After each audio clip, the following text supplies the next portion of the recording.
The Frame Pro represents the first big change for Samsung's lineup of art-centric TVs, with a lot of new features. I've been testing the 85-inch version for the past 6 months, and there's a lot to like here, but I found some caveats as well with the art modes. Now, starting off with the biggest upgrade to the Frame Pro, we have a better picture quality overall. It has a 4K mini QLED edge-lit screen with a matte reflection coating, just like the previous frames, but now we have the NQ4 AI Gen 3 chip. That has generally better processing and is a little bit faster. And there's a big upgrade in terms of the overall peak brightness. So the old panels were about 400 nits, and the new panel reaches about 1000 nits, which allows for better HDR tone mapping in general. And also the brightness optimization is better on this for better color and lighting in general. One thing I was pretty impressed with is the upscaling that happens on the Frame Pro. For example, in this scene here, you can see I was watching The White Lotus. I tested it at 720p, but you would definitely be hard pressed to tell that it wasn't 1080 or maybe even a little higher quality because of the image upscaling.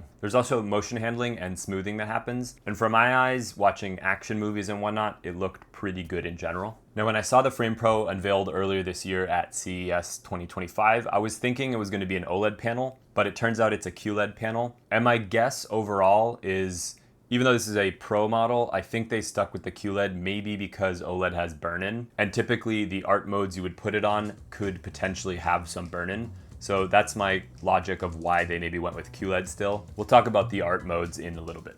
In terms of the picture mode, there's an AI mode, and I generally keep it in that. I think it does a pretty good job of calibrating what image you have on it for your viewing experience. So I would generally recommend putting it in that mode. You can play around with it a little bit, but I found that that was the best one in general. There is also an app smart calibration that you can do in the SmartThings. So if you have something like a Galaxy phone, you can do it on iPhone too if you get the SmartThings app, but there is a calibration process that you can do there. Now, comparing it to the base frame of this year, the non-Pro version, there are a few subtle differences. So the regular frame uses the NQ4 AI Gen 2 chip, which does not have all of the exact same optimizations as the Gen 3 chip, if that's something that's important to you. And then in terms of pricing, I've noticed that the 65-inch has a $100 discount, the 75-inch has a $200 discount, and the 85 has a $300 discount.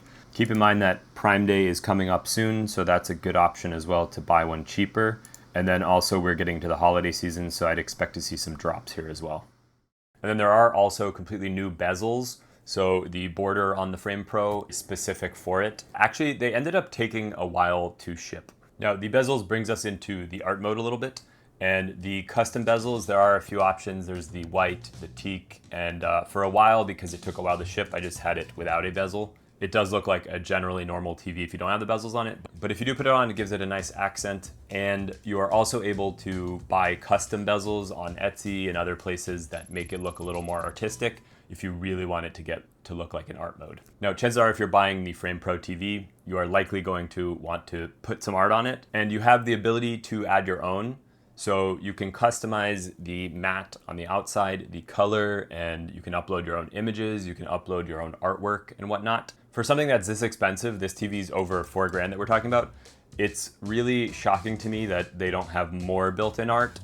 There is some, but a lot of it is behind the $5 a month subscription paywall. And so I'm not really a fan of that because you're already spending so much on a product. I feel like that should come with the product. But going into SmartThings and then uploading images from my phone, I found to be pretty smooth, and it was a seamless experience, and it happened almost instantaneously. So it was nice to be able to show some stuff on the TV you just want to share, and you can have it in the passive mode. And you should know that the panel is also Pantone validated, so the colors are going to be very accurate, and with that peak brightness, things do tend to look pretty good on the TV. So this is to show you the auto brightness setting. So right now we have it pretty much in the brightest setting this room would be in. We have the lights up here, and we have a nice sunny day outside.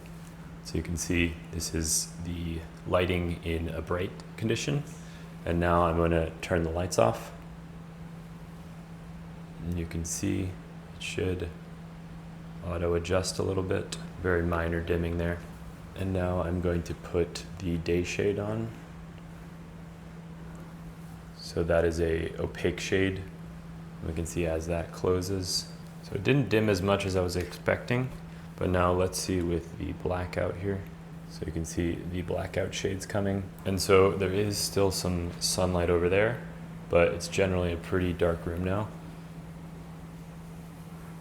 And honestly, I would expect it to dim more than this. It looks brighter on camera than it does in person, but I would expect it to dim a little bit more. So I'll test this photo again at night when it's pitch black over there and pitch black in the room to see the difference. And now it is completely nighttime. You can see dark over there, dark over there. So we're gonna turn the light off. And you'll see it dimmed, but really not much. That's kind of disappointing. But what the camera may look like, it's actually not pitch black in this room. I can still see decently well. And this is just blowing out the ISO because it's so bright. I think if you're just looking for something cheaper that can display art like this, the regular frame is still a very valid option. The Frame Pro just has some of the benefits, like the wireless One Connect box, and perhaps better gaming, which we'll talk about in a little bit. Now getting to the sound very quickly, there is the Dolby Atmos object tracking sound. So I recently reviewed the Sonos Arc Ultra, and that's what's under this TV you see in these shots.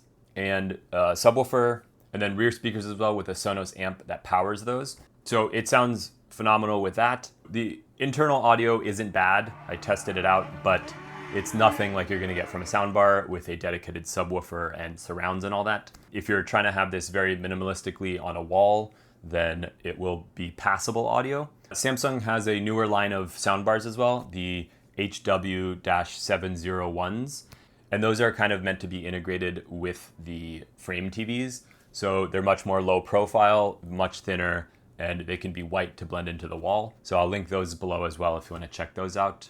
But they do seem kind of like a good middle ground option if you're not trying to spend a ton of money on audio, but you want something a little bit better than the TV itself. Now digging a little more into the hardware of the TV, the One Connect wireless box is the newest edition of the Frame Pro and is exclusive towards the Frame Pro. And it is able to provide that 144 Hertz wirelessly and sync all of the options from the box to the TV. The regular versions have a thin, almost translucent wire that connects to the box. I believe the original cable wasn't fire rated, so this can be helpful if you already have a power plug there behind the TV and you just want to plug that in, and then you want to put the box remotely somewhere else. Because this one was professionally installed, I wasn't able to pull the One Connect box out really and test it from different distances, but I've had no issues with connection or dropouts from the wireless signal. And so on the box, you will get 4 HDMI 2.1 ports, an Ethernet port, the optical out, USB-C power input, a pairing button, and then 2 USB-As as well. And then there is also an included mount with plates in the back for the mounting system that makes it very flush to the wall and is part of what gives that illusion of it being an art piece. And then on the back, there are actually a few ports. And so there is a micro HDMI in the back. And if you're very intense about your gaming and you want to directly connect into the TV without having to use the One Connect wireless box, you can do that on the back of the TV. Getting to the remote, it's a pretty basic white Samsung remote. It's got a few preset buttons for like Netflix, Amazon Prime, for example. I would just recommend when you put the remote down to always keep it on its back because it has a little solar panel and that will keep the battery charged up. But you also have the option of charging it through the USB-C port on the bottom if you need power in a pinch and you don't have access to lighting. For gaming in general, I found it to be a pretty good experience. I tried a little bit of Halo on it. This monitor, for example, I have is pretty good for gaming and has pretty high refresh rate. I could barely notice any input lag on the TV, and I found it to be a generally pretty good gaming experience with that 144 Hertz screen. It does have a gaming hub as well, where they have specific games that are tuned towards the Samsung TVs. It also does have FreeSync Premium Pro, so you are getting that adaptive screen refresh rate, which is great for plugging in a PC or a console that can support that. If you want to check out the Sonos Arc Ultra, you can check that out here. It pairs super well with this TV. Or if you're looking for something more passive to display art on the wall, these new E-Ink Spectra 6 panels have come on the market recently. Thanks for watching, and I'll see you in the next one.